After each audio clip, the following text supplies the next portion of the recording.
So, let's start it? Sure. Yeah, so a few days ago, as a student of the University of Sheffield, I signed up to attend a seminar on the use of AI topics organized by the University Library.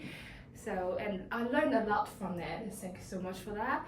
So, I'm very lucky to have the support of the lecturer team of this seminar, and I can accept a brief interview to help other students have a deeper understanding of the views of university professors on the application of AI on campus. So let's start it for the first question.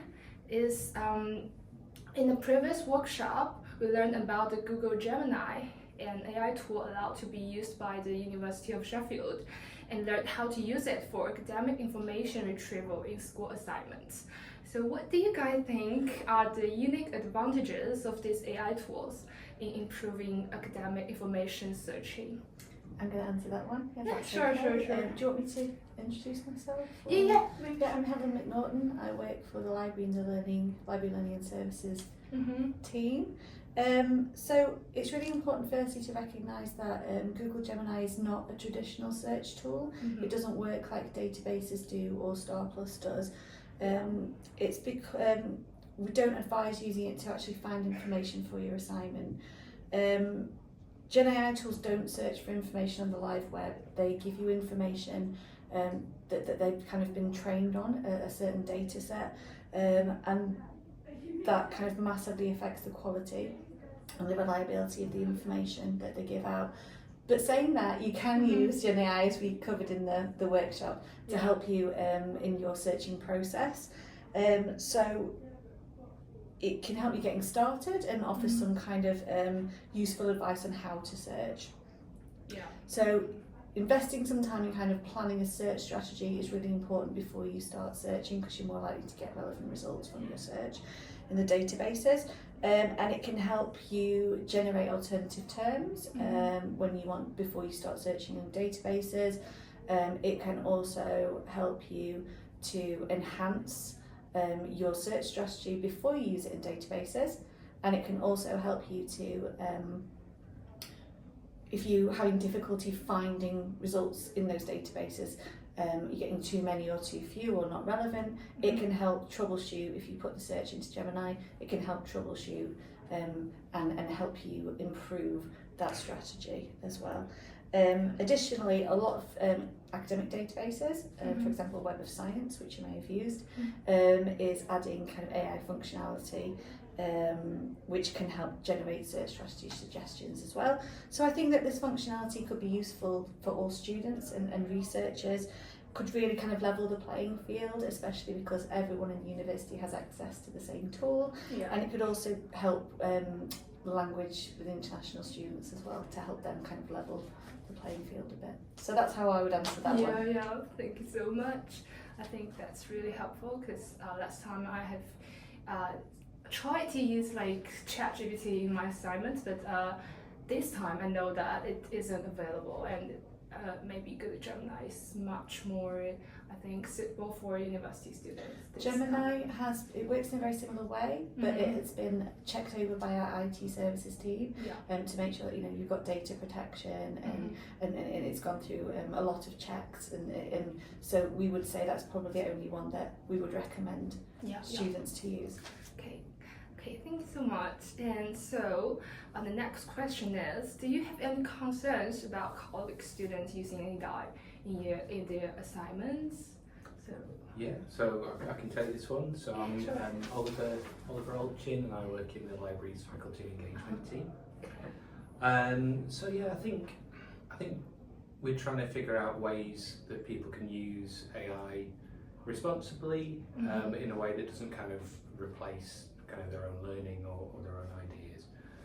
So I think using AI can be like really positive and really helpful, as long as you kind of are aware of its limitations, so knowing what it can do well, but also knowing what it can't do. So in the instance of something like ChatGPT or Gemini, just being aware that they're not necessarily going away and searching for information, and that the answers they give you might not always be completely right. right, or they might be a bit oversimplified.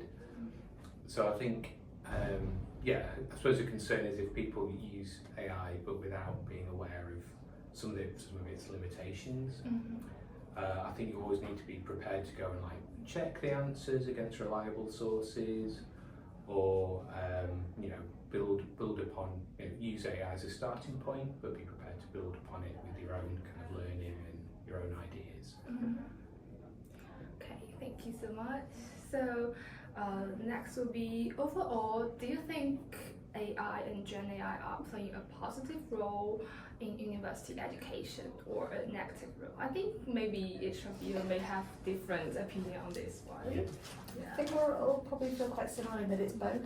Oh, okay. Yeah, definitely. Yeah, so I think it's got lots of positive applications. Yeah. So things like accessibility, so perhaps if you have dyslexia, or if you're studying in a language that isn't your first language, then I think AI's got loads of positive applications. But I also think there's a danger of, if everyone's using AI, then maybe everyone's assignments start kind of looking the same, maybe. So just incorporating the positive aspects of AI without replacing kind of our opportunities to learn or to challenge ourselves and kind of come up with our own ideas. I think, as a colleague said this morning, Gen AI is a tool, and it just depends on how you use it. You can use it for good, in positive ways, and you can use it in ways that maybe not so great. So I think it's dependent on how you use it and making sure that you are thinking critically when you do use it. Okay. So it's finally, what advice do you have for students on how to balance the use of AI tools with traditional research methods? Okay, that's me, isn't it? So my name's Mia, and I work with Helen in the Library Learning and Teaching team. I think we sort of try to take a more positive approach to using AI, but with the idea that what Oliver's already said, really, using it as a tool, so alongside your learning, so that you are using those critical thinking skills, you are making your own search strategies like we did in the workshop, but you are using the AI tools as a sort of a check. You can put what you've already created into these tools to sort of enhance your what you brought back. If you're not getting the results back, for example, you're struggling with something, and they can be quite useful for that, can't they? But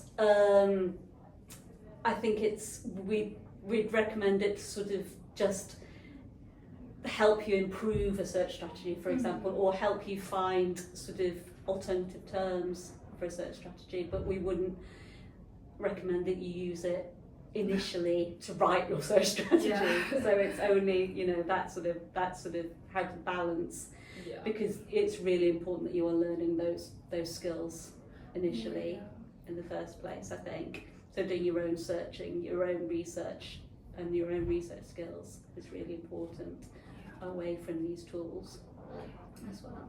There's the Sheffield, I don't know if you know the Sheffield graduate attributes. Things that we're hoping our students will leave with, and one of these is like critical thinking and research skills. I think if we're relying too much on the use of Gen AI, then you're not going to be developing these skills at university. Thank you so much. No, and that's the end of the interview, and thank you for all your support. No, you're welcome. Thank you so much. Thank you.